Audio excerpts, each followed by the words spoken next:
Okay, today I'm going to go over the differences between the old short-tail communicator and the new Connect client.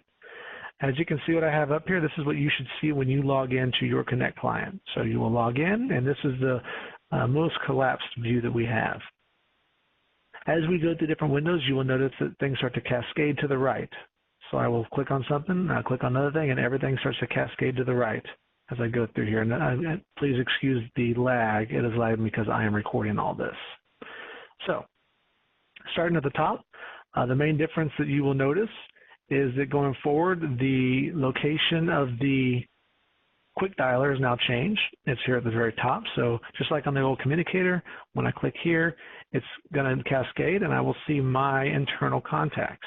So this is my directory here. I can scroll through here. I can start typing the name of someone. So if I wanted to look for Micah in our office, I can start typing Micah's name.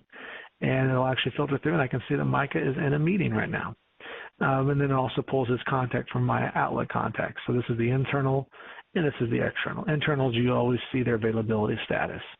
So again, I can click on the quick dialer. I can start typing someone's name. So I want to know Kyle. I can start typing Kyle's name, and I will see all my Kyles in here. And this is an extension because I can see that he's available. From here, if I wanted to call Kyle, I can click his name. So let's say I want to look for Mel. I click Mel's name. There he is there. I can double click him to call or click him once. And when I do that, I see my information about him. I can see my call history with Mel in particular, which is a new feature. So when I've got that contact pulled up, I can look at my communication with that contact directly, not just my full call history. And I can see my voicemails with that contact. If I want to actually call Mel, I just click the little dial button and it then calls. And I'm now on a phone call with Mel. Down here, I can see my call, and over here, this is my call control. So how do you handle a call within Mitel Connect? This is the most important thing we need to cover. It used to be on an old communicator, the call stack was at the top. Well, now this is your call stack. So as you place calls outside, inside, receive calls, they will begin stacking over here on the left side. If I click on the call, it shows me more information about that call. Again, just like I saw earlier, I can see my total calls with that person, voicemails with that person. And up here, I can allows me to do some of my call control. I can mute and unmute the call by just clicking this. I have video camera. I can turn that on if it's enabled, which it should not be. Screen share if it was enabled. Y'all do not have that enabled. Recording, again, if that's enabled, that is a possibility if it is enabled on your system. I want to conference a caller. I just hit add participant. And it shows me my most recent contacts that I've called, or I can start typing the name of someone. So I want to conference, let's say, Sharon into this call. I can start typing her name. There she is. I can click her. And I can either conference her, which is a blind conference. I can consult, which is going to leave the caller on hold while I reach out to that person. When I do that, I will see another box pop up over here that'll say complete or cancel. And I can complete to out of the conference or cancel to go back to my alt call. Let me exit out of that. Next to that, I've got transfer. Works the exact same way. If I hit the transfer button, I can start typing the name of someone I want to transfer the call to. I can select them, and I can blind transfer. I can consult transfer. I can intercom transfer. I can park the call in their extension, or I can send to their voicemail. I'm going to hit the little exit button again to get rid of that window. So conference, transfer. And then I can send it straight to my voicemail if I click the little ... or to the auto attendant. I want to place the call on hold. I just press hold, places them on hold. I want to pick it back up. I click hold. Oops. Sorry about that. I got some feedback with the phones here. So over here on the left side, you'll notice I collapsed it to give myself some more room. Again, I just click the little caret top to open or close that window. Okay, below the quick dialer, I've got my name. If I click on my name, this is where I can see my direct number. I can click upload picture to connect this to my LinkedIn profile so that my picture pops up. This is where I set where my incoming calls will ring. It should be your desk phone, but if you turned on soft phone or did external assignment, this is where you would choose that as well. Below that has our call status. Mine says working but on mobility. This is where you can change your state. So if I click that, let me minimize this first. If I click working but on mobility, I can change to available, in a meeting, out of office, on vacation, do not disturb, or custom. And within each one of these, I have a little pin at the right that I can choose what I want it to say. So I click that. So I have a little note on mine so everyone in the office can see that I'm working, but I'm on mobility, so I know I'm running around town. When I do that, I hit done, and it is now my call state, and everyone will see that when they look at me on their contacts or within the directory. Below that, we have our Contacts tab. I like to keep this up because this is how I like to kind of work every day. Within Contacts, every user, when you first download the client, this will be blank.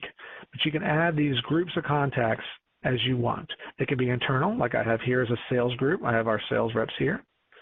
I've got some external ones. You'll notice where it says unknown, this is how I know it's an external number because they do not have an extension for me to know their call status. And I create these little groups to make life easy. I've got an operations group with internal numbers, a management group with internal, technicians with internal, and other groups. So this can all be customized however you would like. In order to create a group, I mouse up here at the top right. For the little plus sign, I click this, and I do Add Group. If I click Add Contact, it should open up my Outlook contacts and allow me to input a new contact. I'm going to click Add Group. Again, it'll cascade to the right. I will choose a group name. I'm going to call this, let's call this Triple S Steel here. And I want to add someone to this group. I can start typing their name. Let's say I wanted to add Kyle to the group. There he is here. Or I can click over here in the directory. And when that pulls it up, I can find the people I want to move over. So let's say I wanted to move over all the Genesis people. I can start typing Genesis, and it'll pull them up, and I can kind of move them over. I can move Micah over here. I can move Brad over here. I want to look up names. Let's say I wanted to add Matt Ray over here. There he is. I can take him, add him over here as well, and move him over. So I can type the names in here, or I can start looking for someone in the directory, and I can add them here. When I'm done with this, I just hit Create. And it's going to create this new group that I just created. I can click and drag that group and put it wherever I want to in order with these other groups. From here, I can click on the name. If I double-click, it would call immediately, or I can click it once, see my information regarding this particular contact, all my missed calls, outgoing calls to this particular contact, and I can place the call by pressing the little dial button. With these groups as well, you can click on the, sorry about that, double-click too fast. On these groups, I can click on this little settings tab, and I can send a group voicemail. Group chat and schedule a meeting is an additional thing that y'all will not have available. But from here, I can see the members of the group. I can send a group voicemail, and I can edit this group by putting this little button up here, and when I'm done, hit save. If I have a lot of groups like I do here, and there's just too much to fit on one screen, I don't want to scroll, at the top right, I can click Change View, and I can make that a compact view to see more information a little easier. So here I can see all my internal extensions and the grayed out external extensions. Below Contacts, I can click Recent.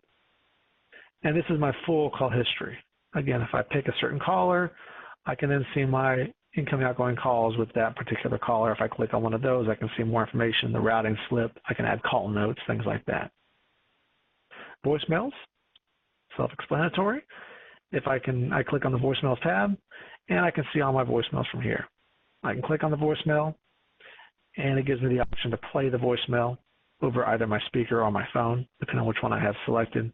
Or I can forward that voicemail to someone internally. So this is important. I want to make sure Kyle got this message, start typing his name, click on Kyle, and I can hit send to send the caller. So very easy to do that.